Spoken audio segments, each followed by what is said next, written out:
Ruben Inahe na tinaguriang Jesus ng Pampanga magpapapako sa krus sa ika-38 pagkakataon. Narito ang report.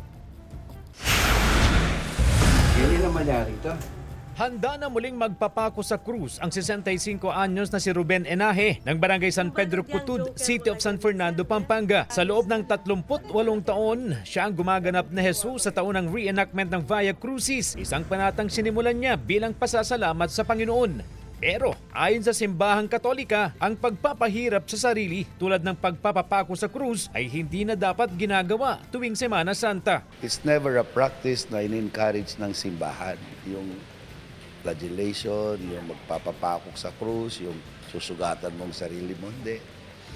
It's, accepting your suffering with love, para i-offer mo para sa mga taong mahal mo, i-offer mo para sa mga taong nangangailangan.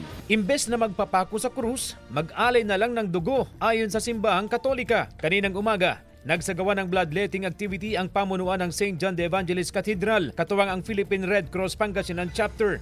Para sa amin, the best way to sacrifice is to donate blood so that you will be able to give life to others. First-time blood donor ang 24 anyos na si Daniel, tubong Barangay Maluwid. Simula ngayon, magiging panata na raw niya ang pag-aalay ng dugo.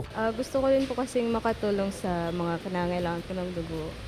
Since yun nga po is bibili po ng dugo sa mga hospital is medyo may kamahalan po. Muling ipinaalala ng simbahang Katolika na ang buod na mensahe ng Semana Santa ay ang muling pagkabuhay ni Jesus. Hindi lahat natatapos sa sakit, paghihirap at kamatayan. Si Jesus ay nabuhay muli at yan ang aral na gusto niyang ipabatid sa ating lahat. May pinagdadaan naman tayo ng mga bagay na mahirap ngayon. The Lord will turn that upside down again into joy. There is always the resurrection. CJ Torida, One North, Central Luzon.